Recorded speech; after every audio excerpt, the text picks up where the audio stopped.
Good evening, everybody, and welcome back to Roy's Tie-Dye Sci-Fi Corner, Take 2. There's nothing like live internet broadcasts.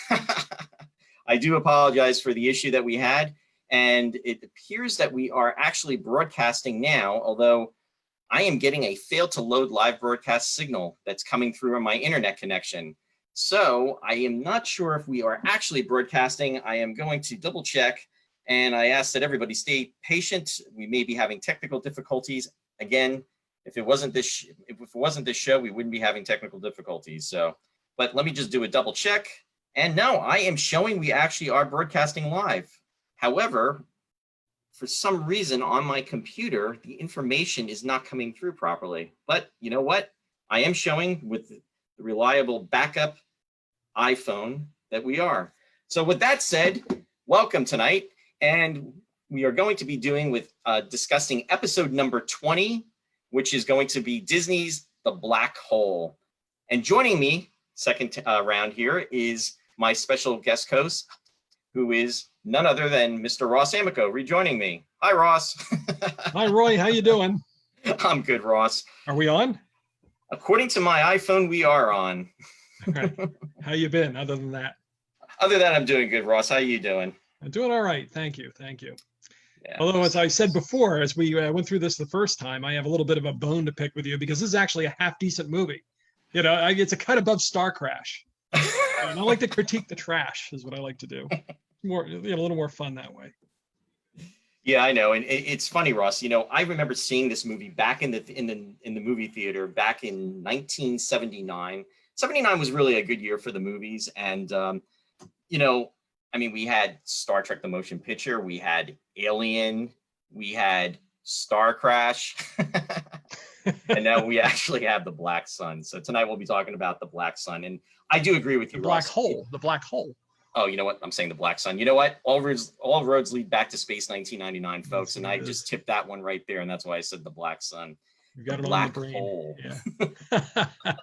That's right. Walt Disney, their first PG rating. Yes, I mean, it was a landmark. And interesting with this movie too, you know, while it was in development, it actually went through a lot of different types of incarnations. I mean, there were a lot of script revisions. There were a lot of discussions about starting out, you know, with one thing, and then the disaster films of the 1970s were very popular due to Irwin Allen. I mean, he did, you know, the Poseidon Adventure, he did Earthquake, The Towering Inferno, and all those movies, I'm sure you remember, were in Sense-Around. And that was originally Disney's approach to this movie, where they were thinking of actually having a larger cast and actually having it take place in space, where, you know, a comet, I believe, was going to impact the station and cause a lot of havoc. And it was about trying to get these people off of there and to rescue them. But as more and more time went on, they decided that they needed to make some different types of revisions. And that was why and how this movie basically morphed into The Black Hole. Well, they did have Ernest Borgnine, so there's a step up on the disaster cast, but they did not have George Kennedy. No, they did not. No George Kennedy. He was probably busy doing Airport 79. He probably was. I mean, that's the thing. Also, there was a film called Meteor. I don't know if you remember that. It may have come out after this, but there was an all-star cast. You're absolutely right. And you know what, Ross? We should actually cover that movie down the road. And that movie actually did come out in 1979. That was with Sean Connery. It actually had Natalie Wood, and here comes the Space 1999 connection again. Martin Landau was actually in that movie. Yeah, it was a terrible movie. Yeah. But I'd do it. The worse it is, the more entertaining it is. Yeah. Hey, I just want to give a few shout outs. Folks, I'm going to have to actually be looking at you here on my iPhone tonight, because for some reason my internet connection is not coming through. It appears we are broadcasting because I'm actually seeing it on my iPhone. So you'll see me looking up and down as this is going on. So I just want to say hi to, I'm seeing Francine's out there. Thanks for watching, Francine. I see my cousin Liz is out there. Hi, Liz. I'm also seeing Sue and John are out there. Mary Beth, thanks for joining us. I'm seeing you out there as well. Vince is saying hi, and Gordon is actually out there too. I want to say hi to everybody. Hi, Martin. And thank you for joining us as we take a trip back to 1979 to talk about The Black Hole, not The Black Sun, but The Black Hole. So Ross, this was not a huge cast by any means. However, it was a cast that was very reputable. I mean, we had, starting out, Maximilian Schell, who was an Academy Award winner. He actually had done a 1961 movie called Judgment at Nuremberg, which was his second film. And he was brought in as the star of this movie. I mean, and his performance was pretty in depth and very distinguished. He was definitely a character not to be reckoned with, I would say. Oh yeah, he was the kind of a he had the best role in the film. He gave the best performance in the film, I thought. He was kind of a gothic figure. He's kind of I probably picked up on this when I was a kid, but watching it this time, the connections to 20,000 Leagues were very evident. Yes. I wish there were some other sequences that they could have tied into that, like if he had played the organ or something at some point, that would have been that would have been so appropriate. Oh my goodness, yeah. That would have definitely been appropriate. And but he's a very cultivated character, even in real life. He was very multi-talented. He was not only an actor, but he played piano. He could conduct. He wrote, painted. All these very diversified, I would say. Yeah, and apparently a pain to work with. Oh, very very difficult to work with, apparently. But maybe that's not why on he was this such movie. a great actor. yeah, maybe not on this movie. Yeah. Well, you know what? Do you want to throw out an anecdote or not? Go for it. Go for it. Well, they had Maximilian Schell in mind for that part from the start, I guess, and they had to work for it. So they went out to visit Maximilian Schell. I don't know, in the Vienna woods or somewhere. I don't know where he was. I don't know if he was in Switzerland at that time or whatever, but he was out doing something, and they tracked him down. And it turned out there's this bait and switch. They said, Maximilian Schell, will you do the black hole for us? And he said, I think you should get Jason Robards to do this. And he said, I saw this mini series with Jason Robards, and it was called Washington Behind Closed Doors. And I think he was excellent in that. Whoever did you ever see this? And the director of the black hole says, yeah, I saw it. As a matter of fact, I directed it. And Maximilian Schell's eyes got huge, and he says, I'll do your movie. And he embraces them. And that's how they got him to do. Oh, that's cool. I hadn't even heard that story, so that's really, really cool.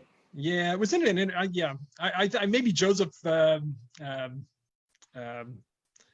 Bottoms or Robert, not Preston, Robert, the lead, the commander on the Robert. Robert Forster. I'm sorry. Forster. Yeah, one of them said it and told the story in an interview, I think. Oh no, the director said it. I read an interview with the director. In any case. So it's interesting. You never know how you're actually going to get a role. And you know what?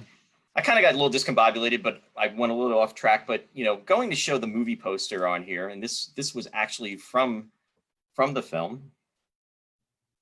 For those of you that remember, The Black Hole, 1979, and there it is. With the computer effect from the opening credits there, right on the poster. Yeah, and the interesting thing about this movie too was that it was the very last time where actually right before a movie, they would actually have the orchestra playing. And in this case, the music that was done by John Barry. And they actually did that with Star Trek: The Motion Picture. Star Trek: The Motion Picture, and as well as this film, were the last two movies to actually do that type of like prelude before the beginning of the film, which was I thought was really cool. Yeah, like an overture. It was something they did in the 50s and early 60s, but yeah, you didn't really commonly get that at that time. No. And I remember that, and I watched it on streaming, and they did it. I was happy that they retained it on the streaming. Yeah, because when you watch it on television, it's not something that they would regularly do.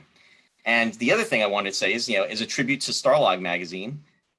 Starlog number 31 is, in fact, had the black hole on the cover. If you're Starlog fans out there back from the day. Now, I kind of jumped ahead on the other slide. All roads do lead back to Star Trek, as Mary Beth would say.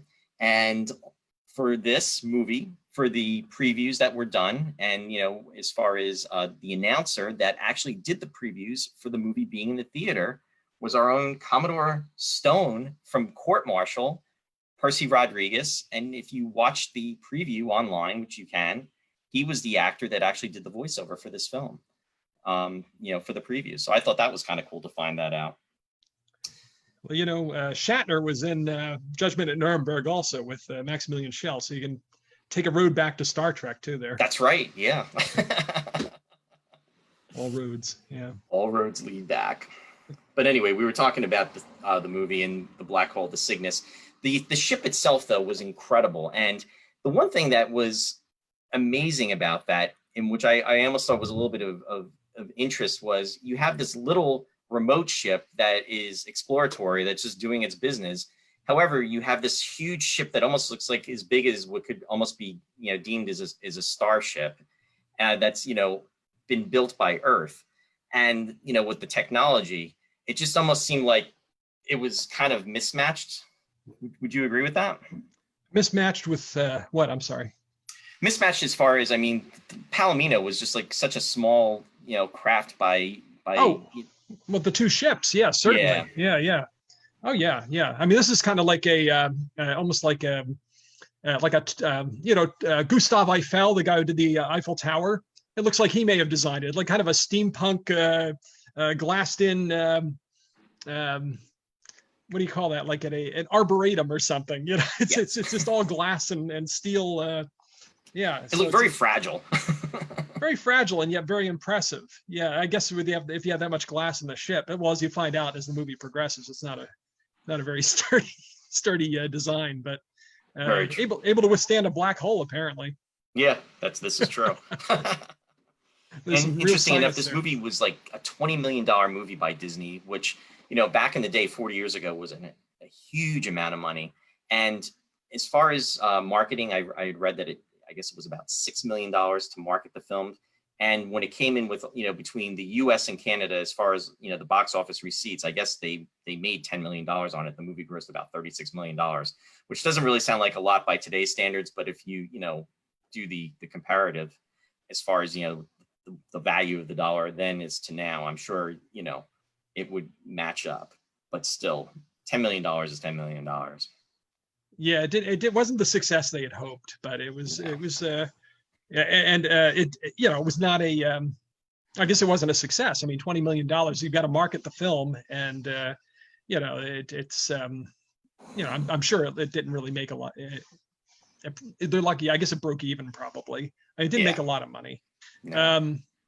It's certainly not compared to what movies make now when they're a success. But it was a big gamble for Disney. It was, as you say, the most expensive film at $20 million. It was the first PG-rated film, the first film to use Helen Dam, and to have somebody get diced basically kind of on screen, bloodless, but still kind of a gruesome death. It was a scary movie for kids and a very strange time for Disney. Yeah.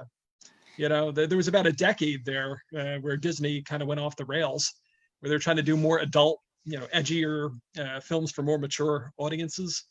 And I'm sure a lot of kids have nightmares because of films like The Black Hole and The Watcher in the Woods, Dragon Slayer, Something Wicked This Way Comes, The Black Cauldron, films like that. You're reminding me of all the movies that we grew up with, Ross. It explains a lot. Doesn't it? And Tron, Tron, 1982. Oh boy. Yeah. Disney was very strange in that era. Yeah. Before the Little Mermaid. The Little Mermaid. Yeah. Something Wicked This Way Comes. I think that was like 1980, if I remember correctly. It's early 80s. Yeah, probably. Yeah. And I was really looking forward to that. The thing about those movies, though, is they were these brilliant, ideas, and they were very. They got me into the theater, but they always seemed like they were lacking a little something. They would like pull back a little bit. It's like Disney would say, "Okay, we're going to go all in on this," and then they would write a memo or something and say, "No, we got to clean up the ending. We can't possibly do what we wanted to do, what you wanted to do with it."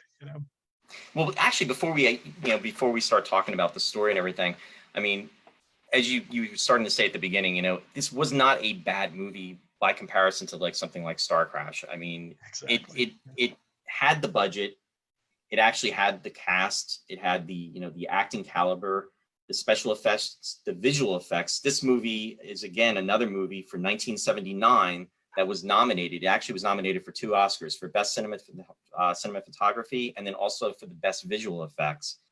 And it was on the right path. And I remember as a 13-year-old watching this in the theater, and being very excited about it, and rewatching it, just a couple nights ago, just to kind of be refamiliarize myself with it, because I had actually forgotten about some of the things.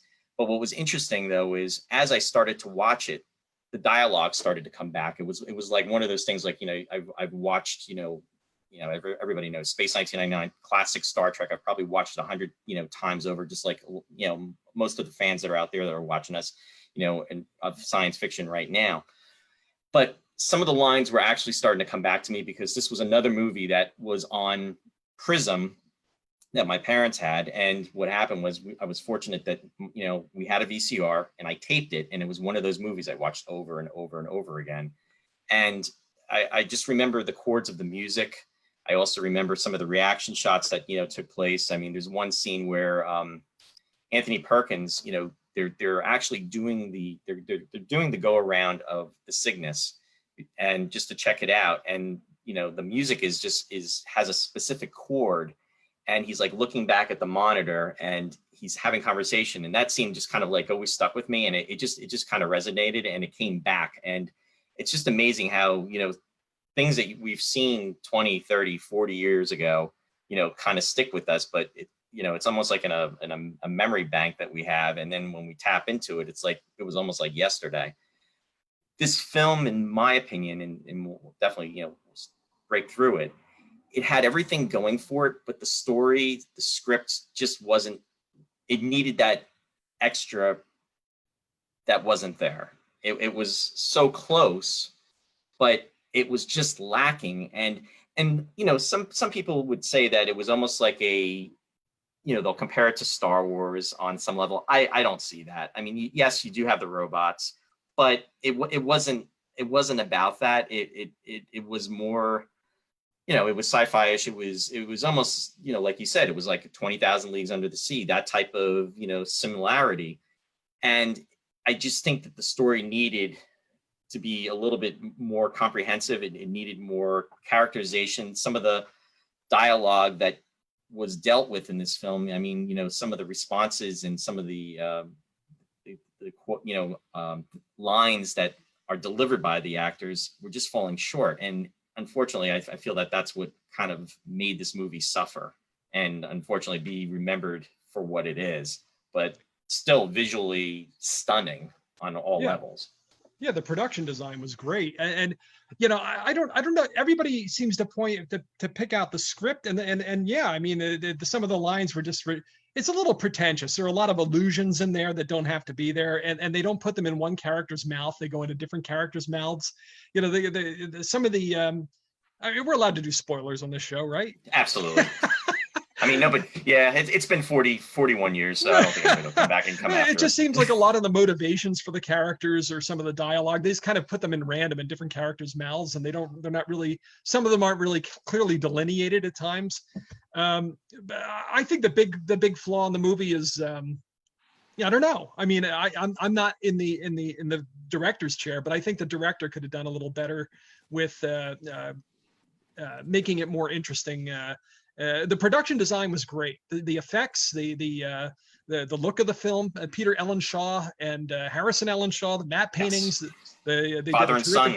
Always interesting. Even space, just the star fields with the like these gaseous clouds or something that kind of make it just beautiful to look at. Peter Ellenshaw actually came out of retirement to do this movie. I read. Yeah. He had been retired for over 10 years. And, they pulled him, and I mean, his composites, I mean, the artwork is totally amazing. And I guess they wanted to get John Dykstra for the Dykstra Flex, which was used in Star Wars, but it wasn't available, or it was going to be too much. And what Disney did was they built their own, and they did it well. I mean, it was incredible. Yeah. I mean, with the photography that they came up with, but there were so many matte paintings. I mean, it was just amazing though. And Peter Ellenshaw, I found, he actually worked on a lot of my favorite movies. I love old movies, classic movies. Right. And he worked on a lot of my favorite movies from that era. Like back, he did the 1940 Thief of Baghdad. He worked as an assistant on that one. He worked on Black Narcissus with Powell and Pressburger. He did the Quarter Brothers movies, Powell and Pressburger, and then he moved into the spotlight when he worked with Disney in the 1950s. He did Treasure Island and yes, Treasure Island, and I think that was his first movie too, because he had like a 30-year career with Disney, from what I read. Well, yeah. Before he really got, I mean, he had that apprenticeship in the earlier movies, and then Treasure Island, I think, was where he broke out. And he did, and then he got his Oscar for Mary Poppins. Right. But he did all the 1950s. So that's why, when I'm watching this movie, I'm thinking this feels like a 1950s Disney movie. And well, it is a 1950s Disney movie basically, but unfortunately not as consistent as something as 20,000 Leagues of Mary Poppins. They're just like I didn't have a problem with the pace. Some people I read about these things on all these blogs and things, and some people complain about the pace of the movie. I don't mind a deliberate pace, but it's got to pay off. You know what I mean? You've got to have a payoff, and I think that it just doesn't add up. I mean, I love the opening where they're in the ship and they really thought out of the with them floating on the, sometimes you can see cables and things. I didn't care, but they did a really good job with the anti-gravity and the machinery, the technical aspects of it. I thought, some of it was a little retro, but the dialogue right at the beginning, when they say they see the black hole, the first thing that would pop into my head wouldn't be, oh, it's like something out of Dante's Inferno. It's like, what? Why is it? Oh, I see, because there's going to be hell there at the end. Right. What? I mean, but they supposedly they didn't know how they were going to end the movie when they started the movie. Yeah. Had you heard that? I did hear it, and I actually heard that there was actually a different version of a script that was written, and I believe that Anthony Perkins was even interviewed and quoted as saying that they didn't get those last pages until like the very end. So I mean, when you're going into a multi-million-dollar film and you don't have the ending sorted out, that's a recipe for disaster. I mean, it's true that a lot of rewrites were being done with Star Wars, not to make the comparisons, but still, I mean, this film actually had a lot of issues from prior to that, because they went through a lot of writers, and also there was a lot of shifting of behind the scenes personnel. There was a lot of shifting of the story concept, and they finally settled on what they went with. But then even with that, it hadn't been all fleshed out at the end, and that and then even up to this day, there's a lot of questions as far as what happened, and what were they dead, were they alive, were they in heaven, were they in hell? It really a lot of unanswered questions. Did it happen? Is it a hallucination? Is it a metaphor? What's going on? Exactly. Why is this movie getting all metaphysical all of a sudden? If somebody like Stanley Kubrick had done it, which is what they were probably trying to emulate, yes. If they had somebody of the caliber of Kubrick, he could have done it. He could have worked on it, and of course it would have come in, 5 years late and billions of dollars over budget. But it could have been a classic for all time. But with this guy, his like big movie credit up to that time was like Freaky Friday, I think. He'd done a lot of TV work. What was his name? Gary Nelson. Gary Nelson, yeah. So he wasn't really, this was a big project for him. I don't think he fumbled it. I just think it was pretty workman-like, I would agree. I just think that, what he had to work with, I mean, he was the director, but if the writing was not, what it needed to be, it was going to, possibly cause him to fall short, which I really feel it was in the writing. It was in the script. I mean, this, again, I just was, as a 13-year-old, I was yearning for more, that, there should have been so much more substance and more to it. And it just seemed very basic. Not that it was, but it was just almost like, okay, here they are, they're dealing with this, and it's like one type of scenario, and it's just that essentially that he was mad, he was crazy, and that was it. Then it was going into the black hole, and it was like, wow, Well, that was the good part, was him being mad and crazy. In fact, I put this shirt on in honor of Reinhardt. This is my Reinhardt red. I put this on for Dr. Hans Reinhardt. This is my Maximilian Schell look. I don't have the medallion, but I figured it would have to do. It's my scarlet, That medallion actually holds credence too within Canada. It's a very honorable type of medallion. from what I was reading. So what was he wearing? What was the significance of that? Was that his own contribution to the backstory there?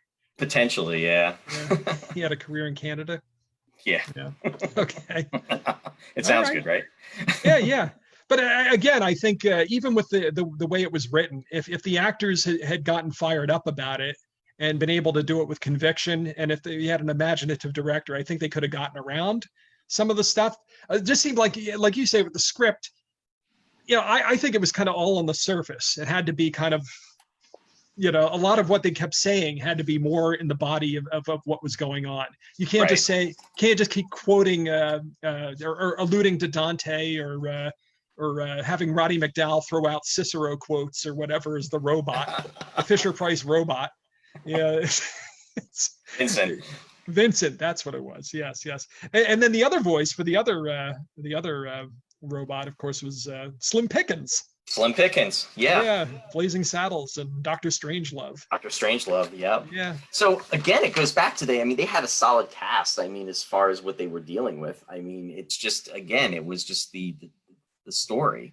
It just it was just falling short. Some of the comments that are coming in, Dave, hey Dave, I was actually talking to you on Sci-Fi Distilled a little bit on Wednesday night.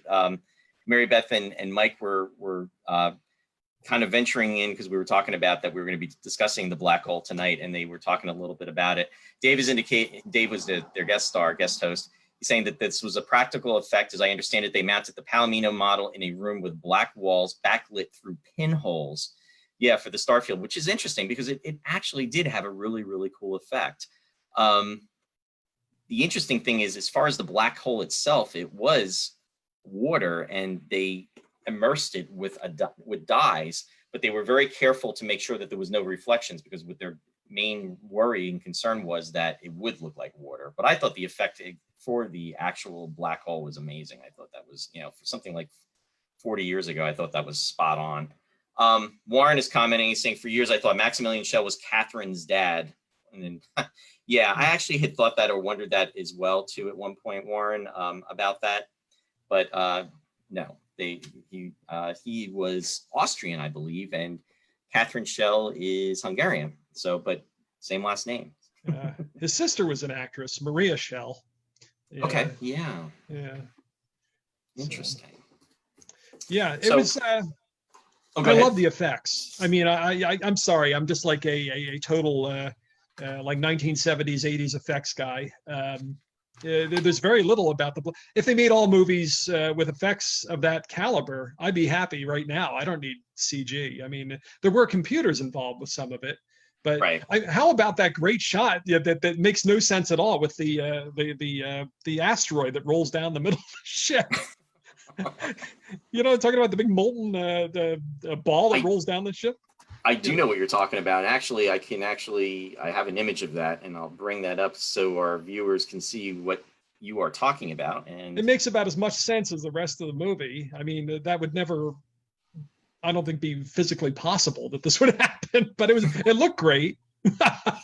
There it is. There you go, the money shot. Yeah, that was as they're crossing, and that's all it was. It wasn't so much of a shot that was really, effective. It was trying to cause them a lot of issues, but it was, as you said, it was the money shot, and it's a shot that everybody seems to remember from this movie too. Yeah. They trip and fall down, and they get up and they run off, and that's the extent of the suspense. The director didn't seem to quite grasp what a few years later Spielberg would do in Raiders of the Lost Ark. That's more exciting to have people run away from the boulder rather than across. But it looked great.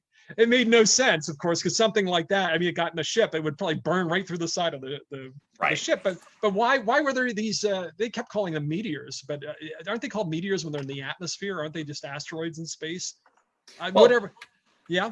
Yeah, what they were saying, I guess it was almost like they were going through a meteor storm, but and actually I'll even go back to Lost in Space, although, scientific accuracy with that. When the Jupiter 2 actually went off course, it was because of a meteor shower, believe it or not. Well, it's okay.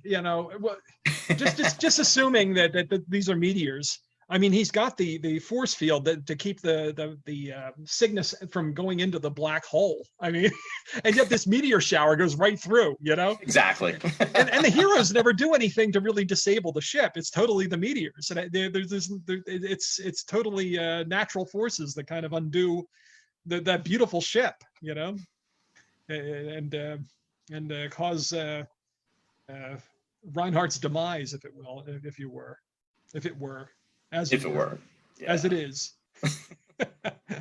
And the ending, I think if they had been allowed to run wild with it, you know, and extended that and just gone with it and done something really crazy at the end, you know, people might have been, or if they, I don't know, maybe if they just ended with that shot with Kate's eye after they go through the psychedelic thing and you see the eye swirling, if they just gone to the credits after that. But I think people would have rioted. Yeah, as it was, they were scratching their heads at the end, but they probably would have rioted had it just gone to black and say, you know, directed by. What was that? I want my money back. Yeah. Ross of hey Floyd's joining us. He's saying it's called a meteorite when it enters the atmosphere. Okay, so Right, there's the clarification. So it was a meteor shower, and then it's a meteorite when it comes through. Thanks for the clarification. We shouldn't look too closely at the science in this movie anyway. But no, not at all. And actually, I think, believe it or not, I read that Harlan Ellison was actually involved with this production on some capacity in the beginning. I guess they were looking for maybe some form of scientific accuracy. Now, I had read this, and that essentially, I guess he was making derogatory comments or something to that event, and he actually wound up getting relieved of his duties only after a day of actually being on this. Now, I don't know if this is true or not. This was just something that I came across, but evidently he may have been a part of this production from the beginning, which, and you know, Harlan was an incredible science fiction writer, so it would have been interesting to have, you know, seen his input utilized with this production, but it didn't happen though. Well, they needed somebody to shake it up. Yeah. I mean, and you know, talking about disclaimers and you know, giving things away, the whole thing that Reinhardt had done to his crew. I mean, you see these what look like automatons that are just walking through the corridors and, you know, doing their duties, and they're, you know, walking very slow. They're on the command center or the bridge of the ship, and, you know, they're just very slow moving. And at one point, Ernest Borgnine's character seeks it out, and he's trying to have some kind of conversation, and it doesn't react, and it has like this protective glass type of reflective material on it, so when you're looking at it, you're just seeing your face and you cannot see through the mask. You almost think he's going to rip it off because he's trying to get his attention, or its attention, her attention, his attention, and what happens is it just goes off, and he tries to find it. And meanwhile, in another area of the ship, the captain actually, Robert Forster's character, goes off, and then he sees what he believes is almost like a funeral taking place, and it's with these, you know, cloaked figures, and it just didn't add up. And then you start to wonder what is going on, you know, the lies and everything, and, you know, and especially with Reinhardt and everything. And then we later find out essentially what he did was he turned his crew into these mindless, you know, like almost robots, where he, you know, killed their brain and then just programmed them just to be subservient. However, there almost had to be some form of humanity left in them, in essence, because they were giving a burial to a member of their crew. So it was very almost disturbing in a sense. And again, you know, this being a PG rated Disney film, not only for the language and not only for what eventually happens to the one character, but when, you know, with his death, but even with what had happened to the crew. I mean, it's not shown except for when Yvette Mimo, she's, you know, almost being turned into one of these lifeless zombies, and then it's, you know, stopped. When they dress her like the baked potato. Yeah. Yeah, exactly. And she's got all this, you know, foil around her head and everything. Yeah. I'm looking at some of the comments that are coming in through. let me see here. He said, watching this recently reminded me of One Moment of Humanity. Warren is saying this from Space 1999. Yeah, because they had the face coverings on their faces, which didn't show any emotion. And then in that episode, the humans are actually are not robots, but they didn't want to show emotion, so they had these coverings. So yeah, that might be true, Warren. That's true. Good point. Leslie is saying, hey, Leslie, thanks for joining us. Appreciate it. She's saying that zombies for labor. Yeah, and exactly. That's kind of like what it was. He made slaves of them, and he essentially was able to take over his crew. And you wonder how quickly this all happened. Supposedly he was in space for like 20 years, but it's inferred when he's told it's been 20 years. He's like, really? And there's then the thought that if you're in space and you're, due to gravity wells or what have you, that time and space does not move like it does on Earth. So the 20 years may have taken place on Earth, but while he was in space, or while the crew was in space, that much time had not, gone by. Something to ponder, I guess. Yeah, there you go. I'm sure that that was weightier than anything in the film, I think. But yeah. Well, again with the funeral, I mean, I just remembered today that they had the funeral in 20,000 Leagues also, where they observe the people going out in the diving bells. I wish there had been a few more allusions to, you needed a fight with a giant squid, or you needed Kirk Douglas playing Whale of a Tale or something to keep it moving. But yeah, there was the funeral. There was what else did you bring up? Oh, Ernest Borgnine, when he goes to and for the first time sees the guy with the mask on in the where they have the greenhouse or what have you. There's a total inconsistency with Borgnine's character. He's supposed to be this newspaper writer or something, a journalist that goes with them to do this thing. And he does this ballsy thing of sneaking off, from this tour that Reinhardt is conducting of the ship. And he goes and he has some time alone with this figure, but then later on in the movie, for no apparent reason, he becomes like a coward at the end of the movie and tries to like take off without everybody. Where did that come from? Yeah, it was just because he needed something. It was not in his character to do that. They said, oh, we have to have a character do this, which was kind of infuriating. The other thing was you talked about the Yvette Bimeo baked potato scene. The hospital scene where they're giving him the lobotomies. I thought a lot of the animation in the film looked great, with the lasers and things. Yeah. But in that scene, they did, as soon as they had to draw little sparks on stuff, I thought it just looked a little. It looked retro. A little cheesy. Yeah, retro is a good word for it. I mean, it took me back to. It reminded me of something like out of Forbidden Planet or something. And it was funny. I looked up Forbidden Planet just to see if because the Ellenshaws go back, or at least Peter does. Yep. I looked up to see who was involved, and sure enough, I had forgotten that they had a Disney artist come in to do the creature from the id for Forbidden Planet.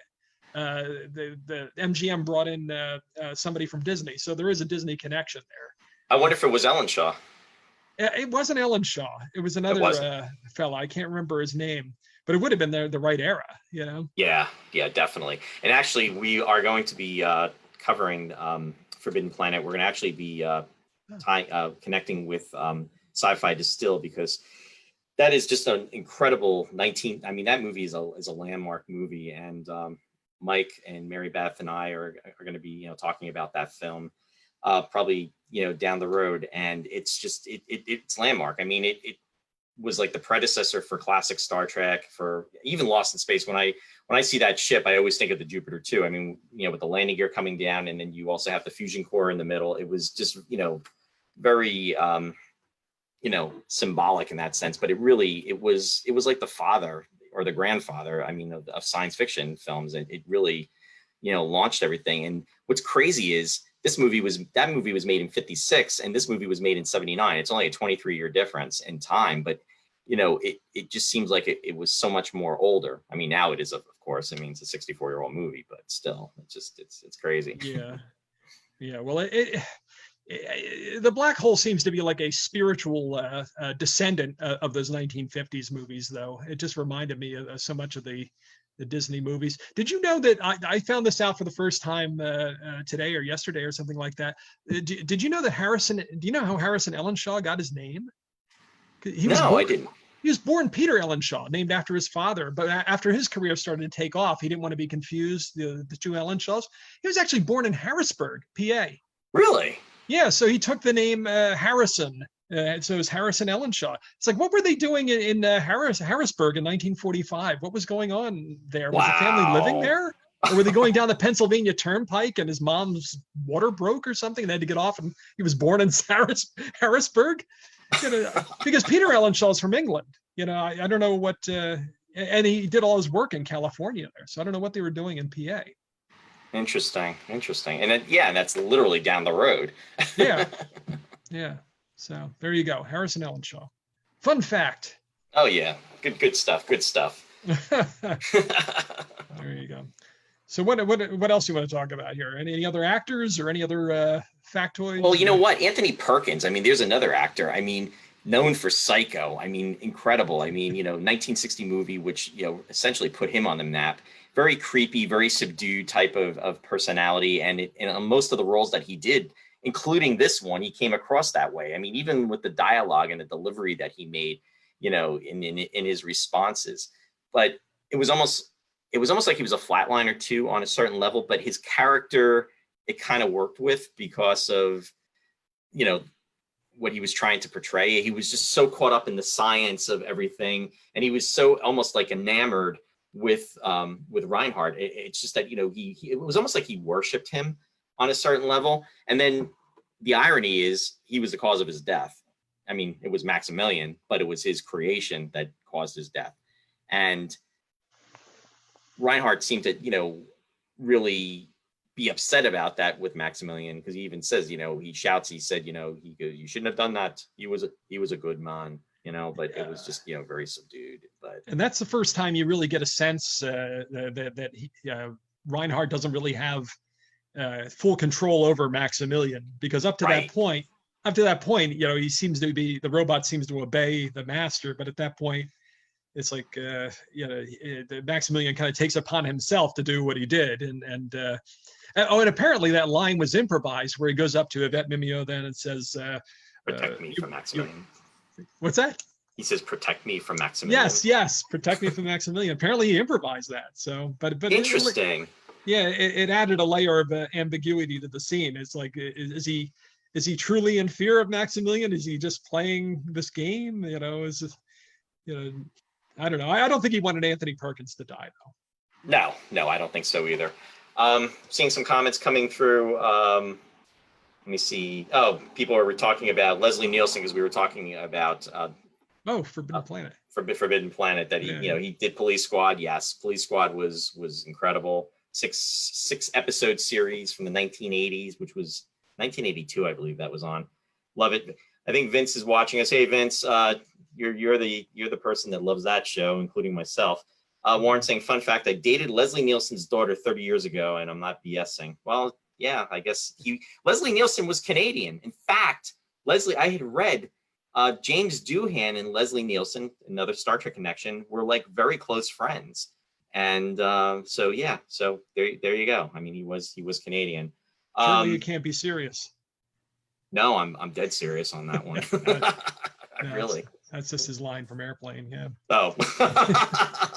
And I totally missed it. My bad. Yeah, that's all right. That's okay. Francine is saying Psychotic Robot 2. Yeah. And Rob Barnes is saying Leslie, that's true. He was amazing as the straight man. Yeah.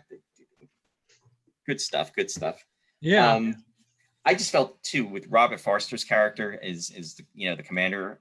I felt that as Captain Dan Holland, he was underutilized. I mean, there could have been so much more from him. Again, and I think that's really due to the script, the writing.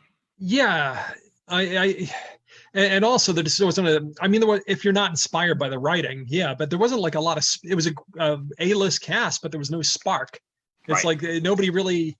The only one that, as we said, was Maximilian Schell seemed to get something out of it, but Yvette Mimieux was on a real downward trajectory when she did that movie. Well, she was in the original. She was in the Time Machine with Rod Taylor, Rod back Taylor. in 1960 or whatever. She made some big movies. She was, or at least high profile movies, Picasso Summer with Albert Finney. She was in Joy in the Morning, which I think Richard Chamberlain was in that. Bernard Herrmann did the music. That's all I remember. But she did a lot of TV movies like leading up to the last couple of years before. Well, it's interesting you said that because I believe she did Dr. Kildare. She was on with Richard Chamberlain, which was in the 60s.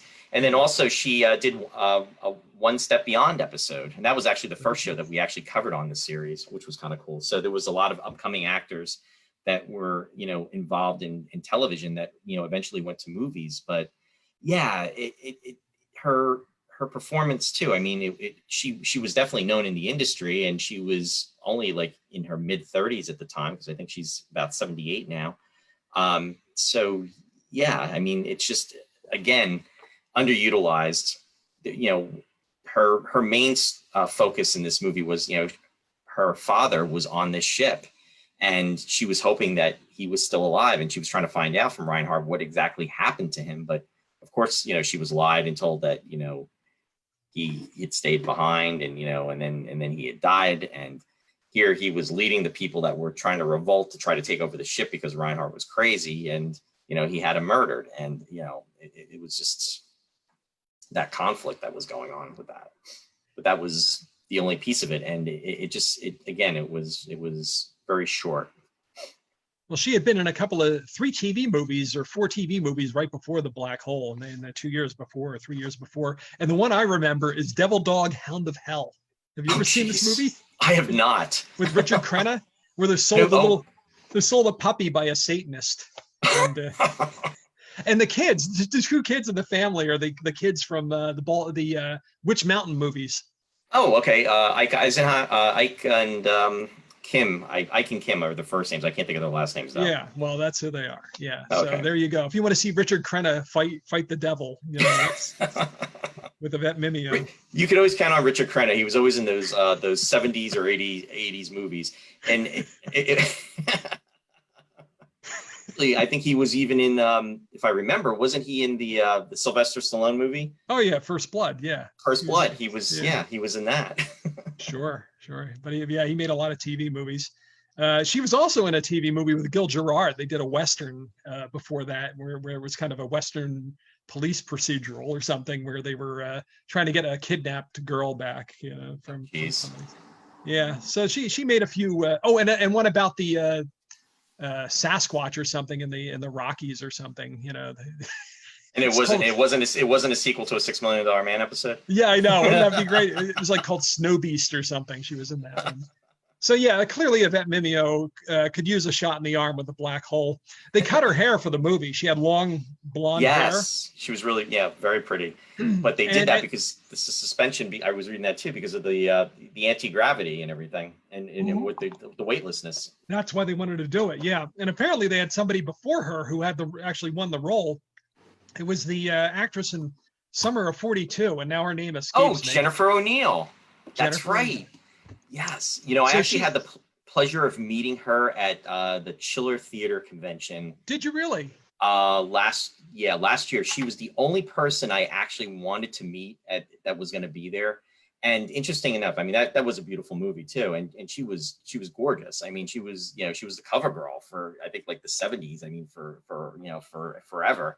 And there was not a lot of people by her line, and I just went up to her, and she was very soft spoken, and she still looked lovely. I mean, she really, and I got her autograph. I told her I really enjoyed her work, and I tend to clam up with these type of, when I go up to somebody, I'll kind of pace, and I kind of I get really quiet and shy, but I knew she was the reason why I went to Chiller, and I believe it was like last April of 19. But yeah, and I got her autograph and everything, and like I said, she was very, very, very nice. Which was apparently cool. They cut her hair also, and it caused her. She was so upset about it, but she agreed to do it. But she said she would have a glass of wine for every inch they took off her hair because she had the long hair. Yeah. So she was quite tipsy by the end of the thing. Apparently, she had an accident on the way home from after that happening, and that's why she lost the part to. They had to cast it with Yvette Mimeo because she had the car accident after the trauma of having her hair cut, all for nothing. I don't know why they couldn't put it. Why couldn't they put it back in a bun? Don't they have buns in space? Can't they just put the space bun? I mean, Princess Leia had the You're right. strudel on her head. And this film was filmed in 78. Star Wars was filmed in 76. It was 2 years before. They should have been able to come up with something. Yeah. Make them cut their hair. Oh, wow. I didn't know the backstory. I knew Jennifer O'Neill was involved with it and she was the original choice, but I did not know that entire backstory. Yeah. See, Robert Forster didn't have to deal with that. No, he was. Nobody would touch his hair. Yeah.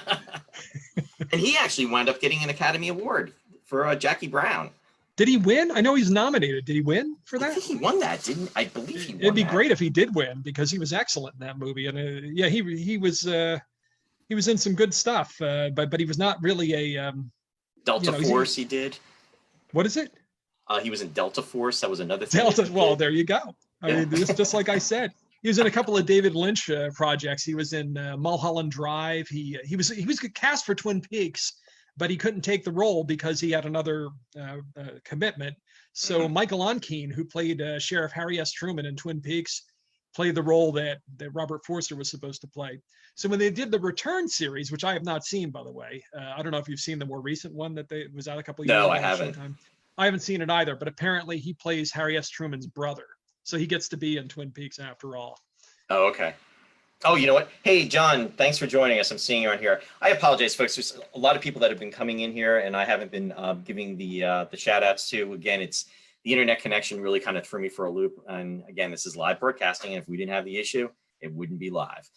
John is mentioning the movie Alligator that Robert Forster was in. Oh my God, I so remember that movie. John Sayles.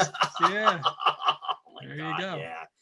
And he was, that was almost comical, but yep, that's another one. Joseph Bottoms, I remember him doing an interview for the Black, I was going to say the Black Sun again, guys, sorry, the Black Hole. And he was really pumping this movie up. He was saying he was involved with this Disney production. I'm sure if you go on YouTube, you'll be able to find a making of in regards to this film. I believe it was made and it was out there.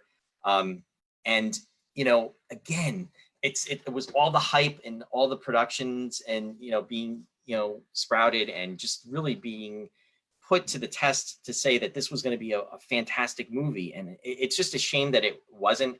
To Ross's point, at the beginning of this broadcast, it was not a terrible movie by any means, but it's just that it wanted to be here. It wanted to be here, but it was like here. And that's what's a shame. And that's a source of frustration for the viewer, right? Because you could feel it. You just wanted to get up to the next level. Yeah.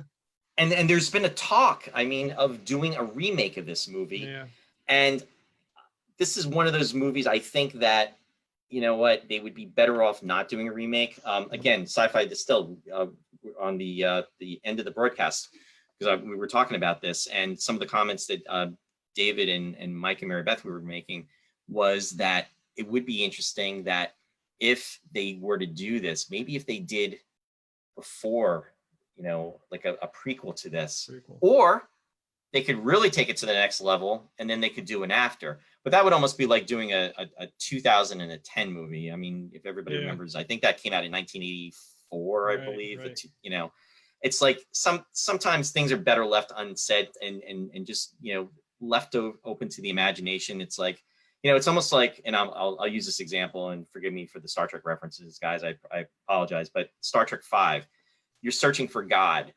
You're not going to find God. You know what I mean? If you do something like that, you're, in my opinion, and again, this is just my opinion, you're making a movie about something that you can't find. It's not going to work.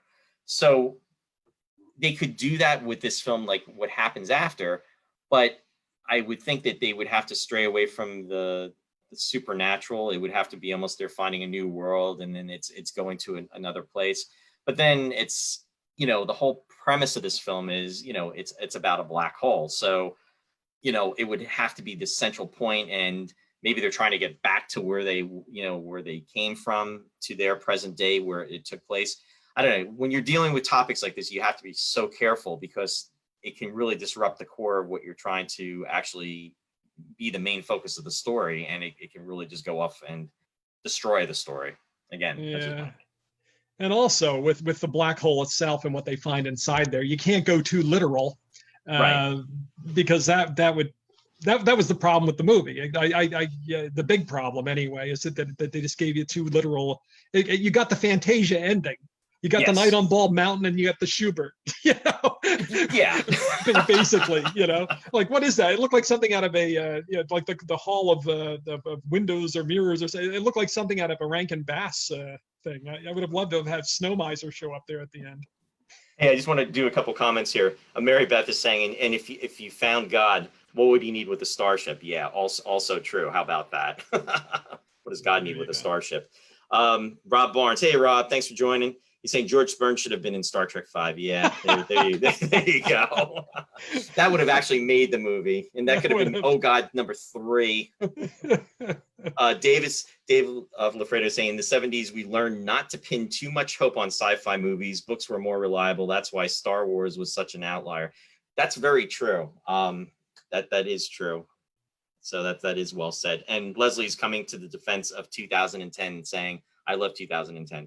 Yeah, 2010 wasn't a bad movie, but again, it's the danger of, you know, you're I don't know. It's you're finding what you're looking for, but everybody's got this belief of what it is, and I don't know. I think some things are just better left unsaid.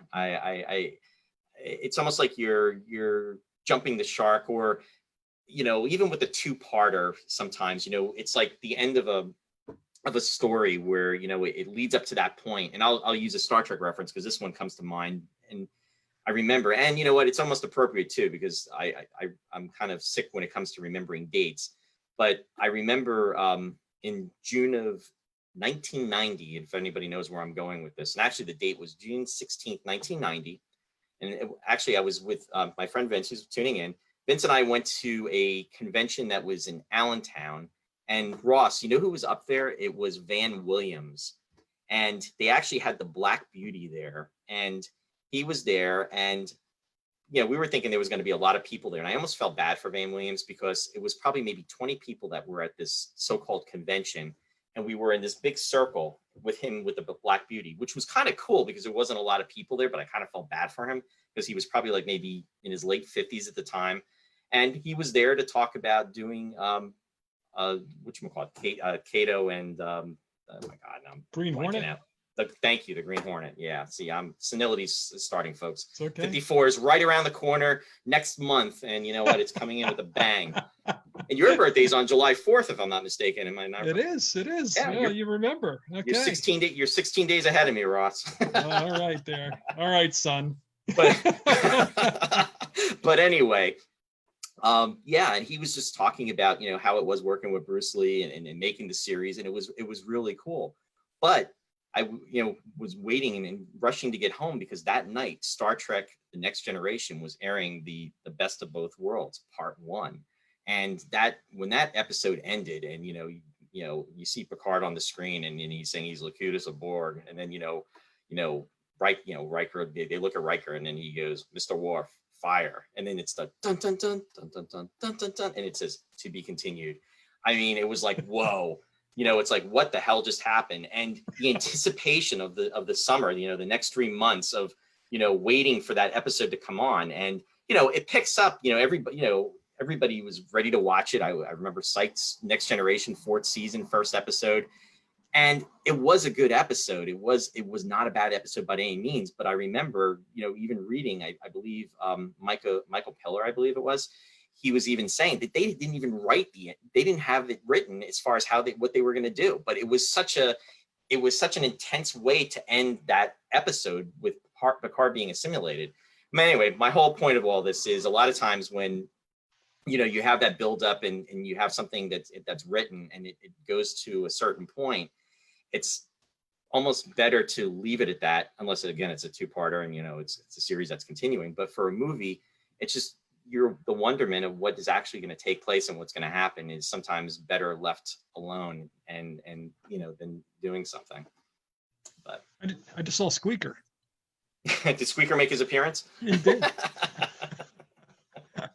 But anyway, that's yeah. Well, with 2010, I mean, I thought that had a great cast, and I thought it was a fine movie on its own. But it just the tone was so different. You know, it's hard to really assimilate the two 2000 movies. You know. Yes. They should go into the black hole and find Keir Dullea in there is what they should do. Wouldn't that have been great had they had him do a cameo at the end? Maybe one of those Batman things. He could swing it, they'd show hell and he'd just like open a window and he'd be there. Hey, Batman and Robin. Oh, no. It's just, Sammy Davis Jr. They always had a guest star that would just cameo in those shows. Every time they would be climbing up on the bat ropes. I mean, they always had a cameo appearance. It's Keir Dullea. Yeah. Better than them seeing Jerry Lewis, right? That would be better than seeing Jerry Lewis. Yeah. but anyway, yeah. So, any final thoughts? I'm just asking our viewers that are listening. Any final thoughts about the black hole? Just putting it out there. While I'll wait to see that some comments are coming through. What was your favorite moment from the movie, Roy? What was my favorite moment? I always like to ask that. That is that is a very thought-provoking question, and it's a very good question. Yeah. I really, what I really enjoyed, and I enjoyed towards the beginning when they are checking out the Cygnus, and they're almost like doing an orbit, and it really reminded me, and the Lost in Space fans out there, there was a first season episode called The Derelict, and it's where they essentially, the Robinsons are off course and they've gone through the meteor storm, and they don't know where they're at, and they're trying to find out. They're looking to try to home in on Earth, and what happens is they come upon this derelict spaceship that is incredibly huge, and they've never seen anything like it before. That because it's humongous, and what they start doing is they're orbiting it, and they even refer to it as being like a ghost ship. And it kind of, that scene from that episode, now granted, it's 1965, it's special effects, and I don't have an image to put up, but the Cygnus laying in the darkness, it was very eerie. I mean, it's like a ghost ship, and it's in the middle, it's on the perimeter of this black hole, and they're checking it out. They're heading in there, and they're going to orbit it. They're going to get, Robert Forster says, Dan Holland says, we got one shot at this, one pass at this. And, they're starting to go around. And I thought that with the music, I just liked that type of scene. I thought it was really cool. And then, once they get on the other side of it, and then they have the gravity well and everything, it affects them. And then they're trying to pull out. But that was probably one of my favorite moments in it because of the special effects sequence, the music. One thing John Barry, again, Ross, we were just, he was involved with Star Crash. Right. There's that connection. We didn't even, we didn't get a chance to talk about that. And it's amazing.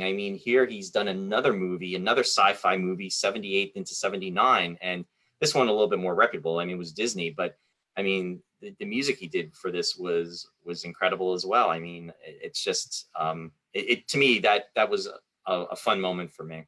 Now, I have to ask you, what was your favorite scene? Probably the same. I liked very much the effect of them exploring the Cygnus. It's such a great ship, and the moment when all the lights go on, yes, and you hear Barry's score. And in fact, I had to go back and watch that scene again because I was thinking about the Captain Nemo connection. I said it would be great if he had played the organ. I was wondering if there was actually organ in that moment of revelation where the lights go on, but no, it was just like that impression in my mind because you have the crescendo and the orchestra suddenly.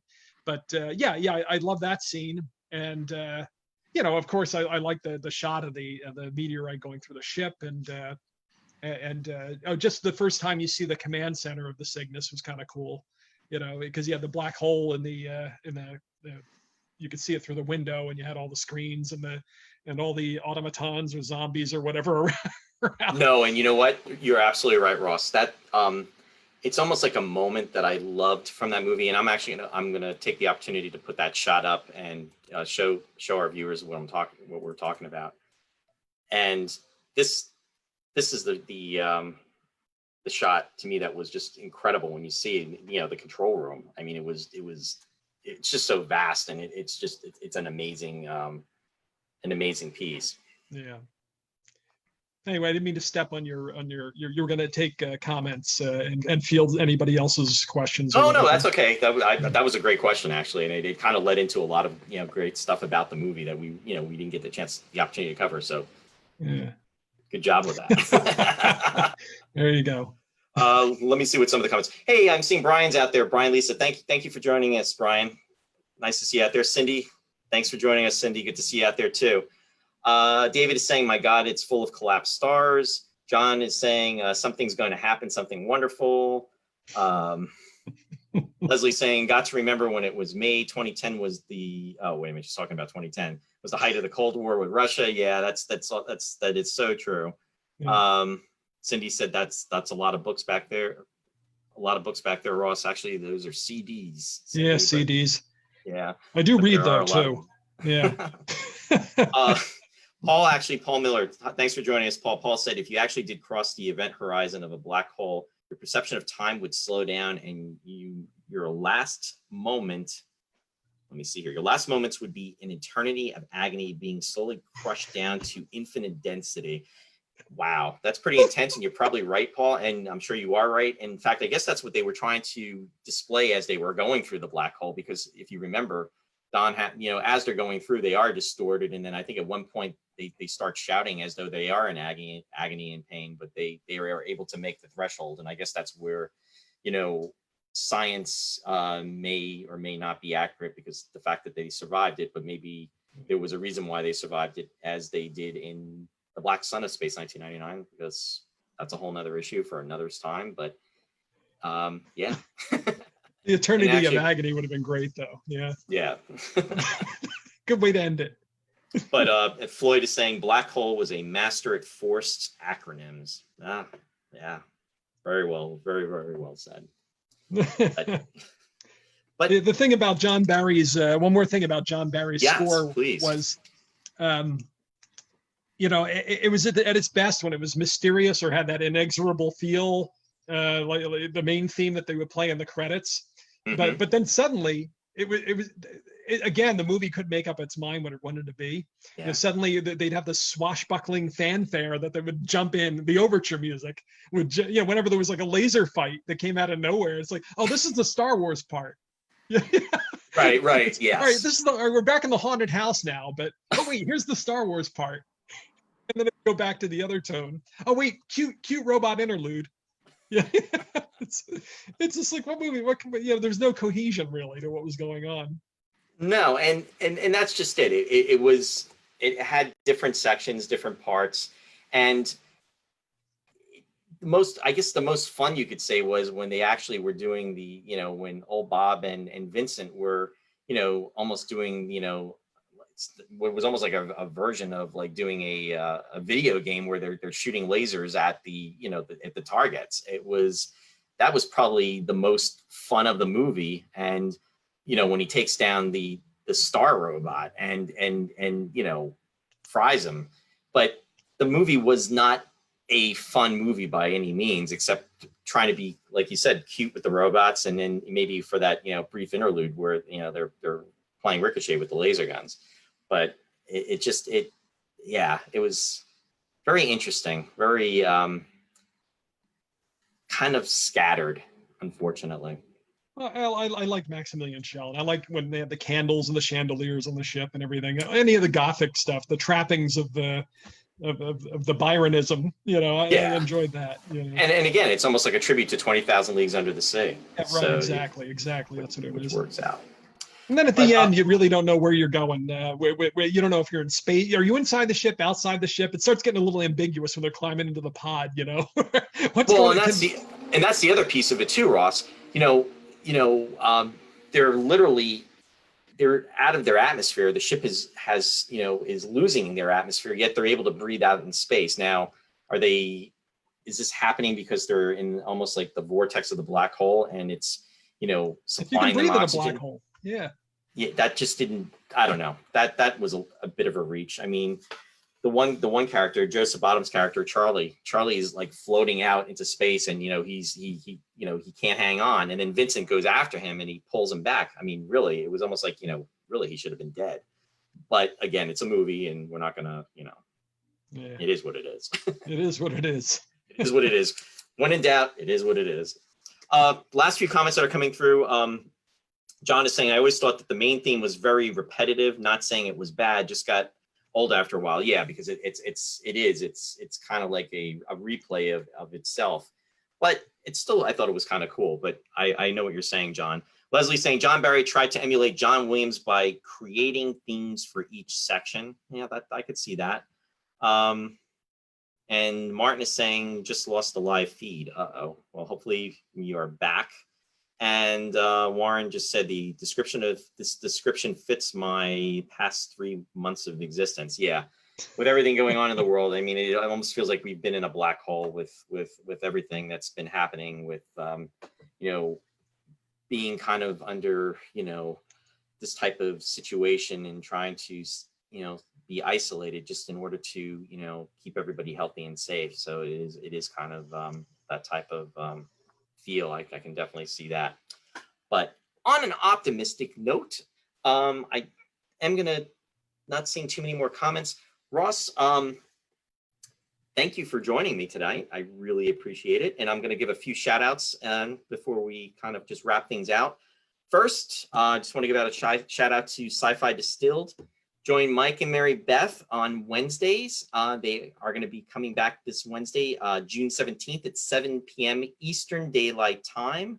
Their special guest host is going to be author Dave Gallanter. I'm hoping I'm pronouncing his name correctly. And he is a Star Trek author, and he is a friend of the Setor. And he actually is going to be joining them, and they're going to be talking about one of my favorite movies. I know, Ross, this is one of your favorite movies. This movie I've actually seen the most times in the movie theater, and it is Raiders of the Lost Ark. Wow. Oh, man, what a movie that is. So they are going to be talking about that. So you definitely don't want to miss that. And that will be on this Wednesday. So definitely check it out. And also, July 1st, they are going to be having a special Star Trek behind the scenes coming up with Denise and Michael Okuda, and also Doug Drexler. So stay on the lookout for that. I'm excited about that because they are 3 people in Star Trek fandom that are very, very awesome. They're super nice, and you definitely don't want to miss that. That's going to be really cool, and that's coming down the pike. That'll be on July 1st. Also, I want to give a shout out to theaters across the country, and also especially community theaters. And a community theater that I'm very close to in my heart is the Country Gate Theater, which is in Belvedere, New Jersey. This, a lot of theaters, most theaters right now are really hurting because of everything that's going on with our situation, and, as far as being able to, having to social distance. So please check out their website. It is www.countrygate.org. And they are going to be having things coming down the pike in the near future, things that you will be done online. So you definitely want to check that out, and just be aware of that. And again, help support our them as a theater group, and they are a community theater group. So again, www.countrygate.org. And Ross, please let us know about what you're going to be doing, and you're on WWFM for the Classical Network. So please that's right. Tell us all about that. That's right. You see, when we've done this before last week, I wasn't prepared. Yeah. Well, I mean, since we've been in lockdown, I'm not doing my live afternoon air shifts, but I do have my syndicated shows that air on WWFM. I didn't mention last time, since some of your followers are probably in the Easton Phillipsburg area. I mean, we do have a signal there. In Easton, I think we're at 93.1 FM at Lafayette College. You can also hear us from Penargil in the Poconos at 89.5. And there's a frequency in Allentown too, but I can never remember what it is, if it's 90.1 or whatever. But you can hear the signal on WWFM.org if you want to stream it. I have a film music show that airs on Friday nights at 6 o'clock. It's called Picture Perfect. And I have a Sunday night show called The Lost Chord, which is unusual and neglected repertoire, classical music. It's a classical music station. Again, it's WWFM.org, WWFM, the Classical Network. Oh, and my shows are archived on the website. We'd fallen behind somewhat. So I didn't have anything new on there since St. Patrick's Day as far as audio, but I'm told that by the end of the weekend that all the shows will be up there, so you can listen to past shows. If you missed tonight's show, for instance, that'll be up there this weekend probably at WWFM.org. Thanks, Roy. Oh, absolutely. Thanks, Ross. And I just want to let everybody know that this Sunday, Mr. Nick Tate is going to be joining us here on Roy's Tie-Dye Sci-Fi Corner. And that will be this Sunday. And he's going to be my very special guest host. And we are going to be on at a very special time, which is going to be, again, it's Sunday, June 14th at 4 p.m. Eastern Daylight Time. I'm doing this to accommodate Nick, as well as we have viewers that listen to the show that are in Europe, and they are either 5 or 6 hours ahead of us in time. So it will be around 9 p.m. their time, 10 p.m. their time in Europe. So again, Nick will be on the show this Sunday, June 14th. It is 4 p.m. Eastern Daylight Time. So I just don't want to make sure that nobody gets confused on that, because, you know, as far as the times, I will send out the reminders as far as, you know, when that will be broadcasting. But he's coming back. Essentially, the fans, the people that were listening while Nick was on the first time, had requested that, you know, they wanted to hear more of his stories. They wanted to hear more about what was going on with him, and, you know, more about Space 1999, about his career. And, you know, he was very nice and very glad to come back, and he was very appreciative. If you have any questions that you would like me to ask Nick while he is on, please IM message me your questions through Facebook Messenger. And I have been getting a lot of questions that have been coming through over the last, you know, 4 or 5 days. And I will try to ask all of the questions that I receive, but please send them by midnight tomorrow night, which is Saturday. So that way I can have everything compiled. So all I ask is, if you have them today, you want to send them to me, please do. Send them anytime up until tomorrow night. So I will take them up until then. It's just that way I can have it prepared for the show, because it'll just make things flow a lot better. So just be aware of that. Also, coming up in future episodes, we are going to be doing classic Star Trek, folks. I mean, I've been getting questions about that, and I've also been getting about Doctor Who. So those are the two shows that I've been asking when we're going to be doing it. I've kind of put it off. We will be doing classic Star Trek relatively soon. The plan is to do with classic Star Trek. We're going to do it one show per season. So there'll be one show for season 1, and then, you know, for the second season, and then the third season. And then for Doctor Who, no, I'm not going to do, you know, 57 years of Doctor Who, I promise. But what I am going to do is we are going to do the first year of Doctor Who. We'll discuss that when Doctor Who premiered. And then also going to do in the 70s, the Tom Baker years, because essentially that's what I had grown up with. This, you know, we covered the 60s and the 70s, whether it be television and movies on the show. So I figured that would be really cool to do. So I just wanted to put that out there. We will be doing classic Star Trek in the very near future, in the weeks coming up, and also Doctor Who, because again, questions have been coming up about that. So please stay tuned. All the shows are now being broadcast here right on this page, Roy's Tie-Dye Sci-Fi Corner. They are also on the YouTube page as well too. If you wish to view them, they are there for you. And the only thing I ask is, please just, if you're really enjoying the show, just you know, share it and on your Facebook page, and just make other people aware of it. That way, you know, they can enjoy, you know, the science fiction aspects of the discussions that we have. This has really been a great time to just, you know, bring people together and talk and just, you know, enjoy and have fun regarding 60s and 70s science fiction. And it's just a way to just kind of just have a break from reality. So I'm really happy that, you know, the response has been very positive. So thank you for that. And, you know, thank you for being a part of it. Ross, I just want to say thank you so much again for being my guest co-host. I hope you'll come back again. Well, thanks, and Roy. Yeah. It's been fun. It's been really cool. Always and fun, you got to experience, you know, some issues with live broadcasting with me. Woohoo! Hey, I've been in radio for 35 years. I know what those are. No, I know. You know it all too well. I can't believe 35 years. That is amazing, Ross. That's awesome. Yeah. Well, there So, you go. Time but anyway, I passes. just want to say, everybody, take care. Good night and live long and prosper. Good night, Thanks, Roy. everyone. Bye-bye.